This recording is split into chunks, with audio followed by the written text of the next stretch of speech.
Hello welcome back to math 0 kilometre. NDA navy air force के लिए AP GP SP अपन कर रहे थे।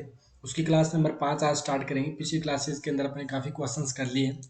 तो देखिए, पहला क्वेश्चन आज की क्लास का, the first and fifth term of an AP are -14 and 2 respectively and sum of its n terms is 40, then value of n बतानी है अपने पास में कितनी होगी। तो फर्स्ट ऑफ देखो, जो पहली टर्म अपने पास में दे रखी है वो माइनस का 14 दे रखा है। जो फिफ्थ टर्म है इसका मतलब a5 = a+4d होगा। और a+4d की जो वैल्यू अपने पास में वो 2 के बराबर है। a अगर -14 है तो इस साइड जाएगा तो +14, तो ये 2 के साथ ऐड होकर 16 बन जाएगा। और ये हो गया अपने पास में 4d। तो यहाँ से हम बता पाएंगे कि d की वैल्यू 4 होगी। इन्होंने बोला है sum of its in n terms, वो 40 दे रखा है। तो एस एन का फॉर्मूला अपने पास में होता है n/2, अंदर आता है twice of a plus n-1 multiply D. तो वैल्यू आ गई 80 बराबर n। ए की जगह 14 है तो माइनस का 2 से मल्टीप्लाई किया -28। डी की जगह 4 है तो 4n-1 हो गया। 4 का पूरी इक्वेशन में डिवाइड कर लो। 20 बराबर n -7, 4 का डिवाइड किया है, ठीक है। तो ये वैल्यू बन गई 20 इक्वल्स टू n-8। ये अपने पास में वैल्यू आ चुकी है। अब यहाँ पे अपने को निकालना है कि कौन सा अपने पास में होगा। तो देखो, या तो इसे क्वाड्रेटिक बना लो, n² -8n -20 = 0।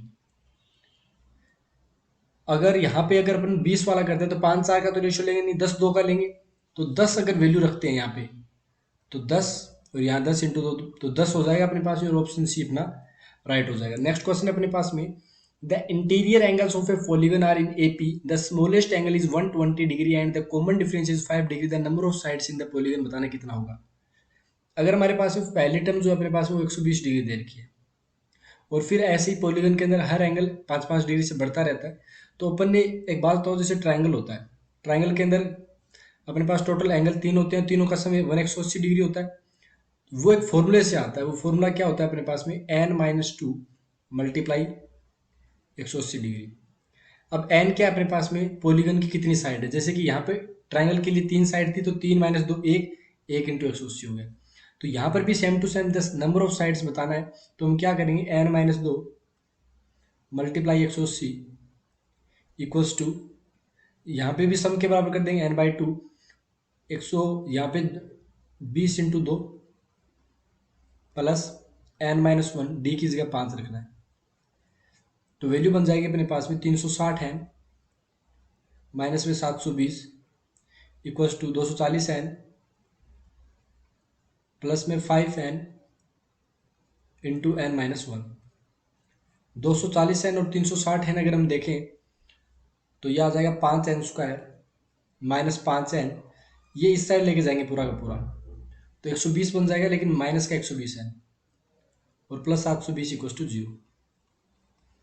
अब ये अगर ऐड होगा तो 125 होगा, फिर 5 का डिवाइड करें तो n² माइनस 5 का डिवाइड किया 5 × 10 25 n हो गया, प्लस 5 6 7 5 × 20। ये अपने पास में इक्वेशन बन जाएगी n के अंदर। अब n को जो ये वैल्यू से सिंप्लीफाई करेगा, सेटिस्फाई करेगा, वही अपने पास में आंसर बन जाएगा। तो ये इक्वेशन अगर हमारे पास में आई है तो इसके दो अपने पास फैक्टर बनेंगे। दो कौन कौन से आएंगे, एक तो आएगा नो, क्वाड्रेटिक फॉर्मूला अपन जानते हैं ना। कौन सा क्वाड्रेटिक फॉर्मूला, n की वैल्यू कैसे निकालेंगे, 25। अगर डायरेक्ट आता है तो 9 और 16 का ले लेना, अगर नहीं आता तो देखो 25 का स्क्वायर 625 आएगा, -144 का 4 गुना 4 चौक 16, 1 4 चौक 16 17, 4 1 5 576 और बटा में ट्वाइस। तो यहाँ से भी वैल्यू आ जाएगी, सेम आएगा।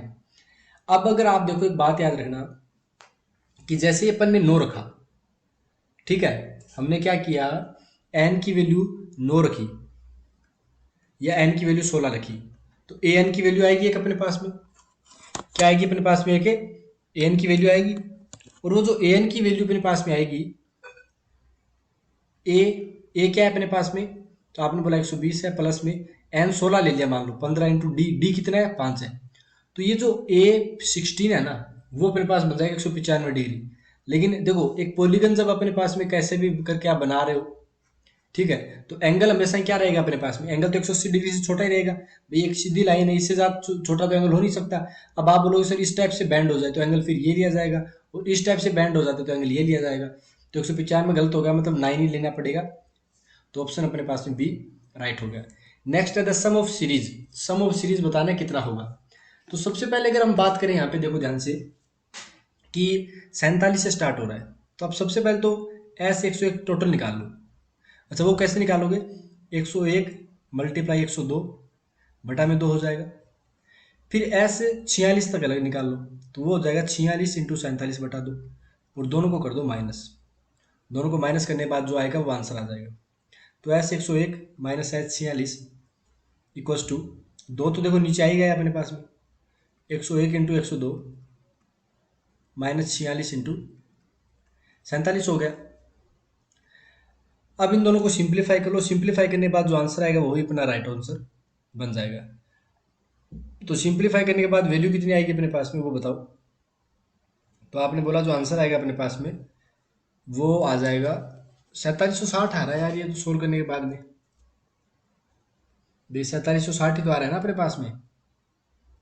लेकिन इसमें भी गड़बड़ है ना फिर यार, क्योंकि इसके अंदर अपने पास में अपन डायरेक्ट नहीं बोल सकते, क्योंकि ये दो दो का सम करके है। तो इसको हटाओ, फिर ये मेथड तो मेरे को लगा कि वैसे है 47 से लेके 101 तक, कोई बात नहीं। हम क्या करेंगे, एस पहले ए एन से निकाल लेंगे कि कितना क्या कुछ रहेगा, a plus n minus one into d से। तो ए एन अपने पास में 101 है, माइनस में ए ले आओ 47, नीचे डी 2 कर दो और पूरे प्लस में कर दो तो एन पता चल जाएगा। यहाँ से जो एन की वैल्यू है अपने पास में वो कितनी आ जाएगी हमारे पास में, तो आपने बोला एन 28 आ जाएगा यहाँ सोल्व करने में। तो एस 28 पता लगा लेते हैं। कैसे निकालोगे, 28 बटा 2 और अंदर डायरेक्ट कर दो first term plus last term, 101 plus में 47, एक ही बात है कैसी कर लो। तो एस 28 आ गया अपने पास में 14 का मल्टीप्लाई 148 के साथ में, तो वैल्यू आ जाएगी अपने पास में 2072। नेक्स्ट क्वेश्चन की तरफ बढ़ते हैं अपन। नेक्स्ट क्वेश्चन है अपना द सम ऑफ सीरीज। अब देखो इसके अंदर अपने पास में अप टू 30 टर्म्स तक पूछा गया है, तो इसमें दो सीरीज चल रही है, 1 से 3, 3 से 5, 5 से 7। उसको अलग कर दो, 1 प्लस 3 प्लस 5 प्लस 7, और इस टाइप से बढ़ेगी, फिर प्लस, फिर दूसरी सीरीज बढ़ेगी 7, 10, 10 के बाद 13, तो ये अलग है, 13 के बाद 16। तो एक बात बताओ, जब टोटल 30 टर्म बता रखा है तो इसमें 15 टर्म्स आएंगी, और इसमें भी अपने पास में कितने आएंगे, 15 टर्म्स आएंगे। ठीक है, तो इनमें 15 टर्म लास्ट टर्म क्या होगी वो बता दो। तो आपने बोला A15 equals to A1 plus 15 minus 1 14, d की जगह 2, तो 29 हो गया। तो S15 यहाँ पे कितना हो जाएगा अपने पास में 15/2 first term plus last term, तो 29 एक 30, 30 बटा 2 15, तो 225 आ जाएगा। और ये भी अपने पास में A15 यहाँ पे आ जाएगा 7 प्लस 14 इंटू डी कितना है अपने पास में 3 है, 42 और 7 कितना हो गया 49 हो गया।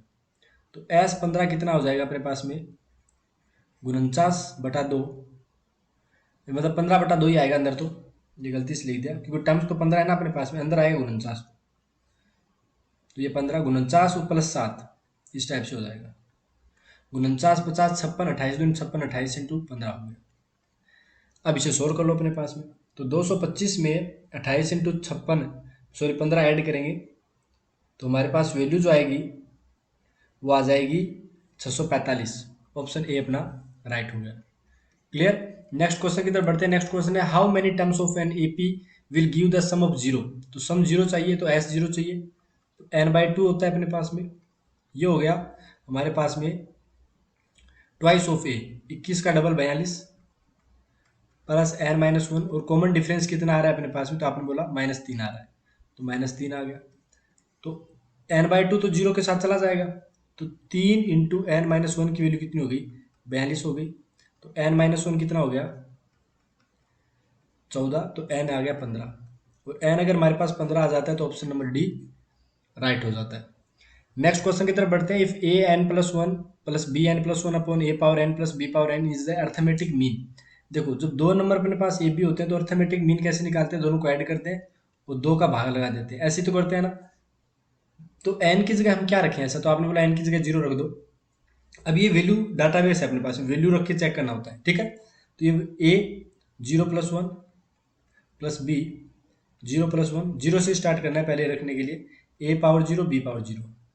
अब हम जानते हैं कि ये तो a की पावर 1 बच गया, तो a रहेगा प्लस में b, किसी की पावर 0 1 होता है, तो 1+1 a+b/2, और a+b/2 बन गया अपने पास में, तो आंसर कौन सा आ गया, यानी 0 रखना आवश्यक है अपने को। Next type a b c are in AP then b c c a a, b किस में होंगे। तो आप इसके अंदर देखो, जैसे लेना चाहो तो ले सकते हो। जैसे ए बी सी अपने पास में, ध्यान से सुनना, ए बी सी AP के अंदर है क्या, आप डिवाइड कर दो इसमें ए बी सी का हर टर्म के अंदर। भाई हर टर्म के अंदर आपको क्या करना है, डिवाइड करना है, ए बी सी का डिवाइड कर दिया इस टाइप से। जब हमेशा याद रखना, ये थोड़ी बहुत प्रोसेस होती है, ज़्यादा नहीं है, मैं आपको बताऊंगा। ए बी बी सी सी का जब भी पेयर आता है तो अपने को ए बी सी का डिवाइड करना होता है, कर दिया। तो ये 1/BC 1/AC 1/AB, ये किसके अंदर होंगे, तो आपने बोला ये भी एपी के अंदर होंगे। लेकिन अपने को इसका रेसिप्रोकल पूछा है, तो रेसिप्रोकल हमेशा एपी का रेसिप्रोकल क्या होता है, एचपी होता है, तो ये एचपी के अंदर मिलेंगे, और एचपी के अंदर मिलेंगे तो हमारे पास में ऑप्शन नंबर बी राइट हो जाएगा। आई होप आपको ये चीज़ क्लियर हो गई होगी। नेक्स्ट क्वेश्चन की तरफ बढ़ते हैं। नेक्स्ट क्वेश्चन है अपने पास में, A² B² C² AP के अंदर है, तो ये बताओ। तो ये भी इजी है, कुछ ज़्यादा इसमें हार्ड एंड फास्ट नहीं है। सबसे पहले देखो A² B², आप एक तो याद रखना, 1 5 और 7 इनका स्क्वायर अगर हम करते हैं तो ये एक AP बनाते हैं। इन दोनों के बीच में डिफरेंस चॉइस का और इनके बीच में भी डिफरेंस चॉइस का, तो आप ये नंबर दे सकते हो। अब तो ये A हो गया, ये B हो गया, ये C हो गया। तो हम यहाँ पे B+C पहले पूछा है टर्म, तो इन दोनों का सम कितना हो जाएगा B+C का, तो आपने बोला 5+7 हो गया। तो ये याद रखना, एक 5 7 होता है। C+A की बात करते हैं तो हमारे पास C+C आएगा 7+1 8, और एक अपने पास में आता है A+B थर्ड टर्म। ये कौन से टर्म कर रहे हैं, ये वाले टर्म सम कर रहे हैं। 1+7 कितना हो गया, 8 हो गया। भाई A+B है ना यार, 1+5 हो जाएगा, 1+5 हो जाएगा ये, और 1+5 का मतलब अपने पास में 6 आ गया। अब HP की एक कंडीशन होती है, याद रखना, जब ABC 3 लगातार दो अपने पास नंबर है, कंटिन्यूस नहीं, ABC अपने पास नंबर है, तो अगर HP के अंदर होगा तो A-B/B-C का जो रेशियो है वो A/C के रेशियो के सेम होगा। जैसे कि यहाँ पे अगर हम बात करें तो 12 8 6 नंबर आए, इन दोनों का डिफरेंस देखो कितना आ रहा है, तो आपने बोला 4 आ रहा है, इन दोनों के बीच डिफरेंस 2 आ रहा है। ये रेशियो इसके और इसके रेशियो के सेम आ रहा है कि नहीं आ रहा, तो आपने बोला हाँ सर 2/2 आ रहा है, और 2/2 का मतलब HP के अंदर मिलेगा। I hope this is clear for you. Next question है, if ABC are in AP then ये बताओ क्या होगा। तो देखो जैसे BC CA आ रहा है, इसका मतलब क्या हुआ है कि अपने पास में ABC का डिवाइड हुआ है। उससे पहले हम क्या करते हैं, उससे पहले हम ये कर लो कि आप इसका रेसिप्रोकल कर लो पहले, तो 1/A, यानी रेसिप्रोकल का मतलब आप बोल सकते हो कि डिवाइड किया हमने, तो अपने पास में कितना आएगा BC, और ये AC, और ये अपने पास में AB। ये किसके अंदर है अपने पास में, ये भी AP के अंदर चल रहा है। अब आप A+B+C से मल्टीप्लाई कर दो, तो ये अपने पास में क्या आएगा, ये भी एक AP के अंदर ही आएगा अपने पास में, आएगा कि नहीं आएगा, आपने बोला जी हाँ, ये भी एक AP के अंदर आएगा अपने पास में। ठीक है, अगर ये AP के अंदर आएगा तो तीनों में क्या करोगे, -1 और -1 कर दो, इन तीनों में एक घटा दो, तो ये भी अपने पास क्या रहेगा, AP के अंदर रहेगा। और जैसे ही घटाते हैं तो अपना आंसर आ जाता है। फिर जैसे ही आप घटाओगे तो हमारे पास वैल्यू आ जाएगी अपनी, जो अपन चाहते हैं, ठीक है ना। तो ये चीज़ है अपने पास में। या फिर आप ये कर सकते हो कि AB+BC+CA से मल्टीप्लाई कर दो, जैसे मैं आपको बताऊं। इसके अंदर आप वैल्यू भी रख सकते हैं ना, मैंने वैल्यू रख के भी इसको किया था। ABC AP के अंदर है, तो जैसे 2 4 6 है अपने पास, ये रखो 2 B+C 6 4 10, नीचे BC 4 × 6, B4 C+A 8 हो गया, और CA कितना हो गया अपने पास 12 हो गया। C 6 A+B 6, AB क्या था, AB क्या, तो 6 हो गया अपने पास, सॉरी 8 हो गया अपने पास में। अब काटो 2 बार, तो ये आ गया 5/6। ऐसे ही अपने पास में 8/3, और ये आ गया अपने पास में 2 से काटा 3 3, 4 से काटा है ना, 4 दूनी 8, 9/2। तो आप इनको देखना, ये अपने पास में क्या बनाएंगे, ये अपने पास में एक AP का निर्माण करेंगे। तो बाकी नेक्स्ट क्वेश्चन क्लास में करेंगे, तब तक के लिए धन्यवाद। जय हिंद, जय Bharat, bye bye, take care, bye. ठीक है। और अगली क्लास के अंदर अपन और शानदार तरीके से क्वेश्चन करेंगे जो बच गए अपने पास। Bye bye, take care.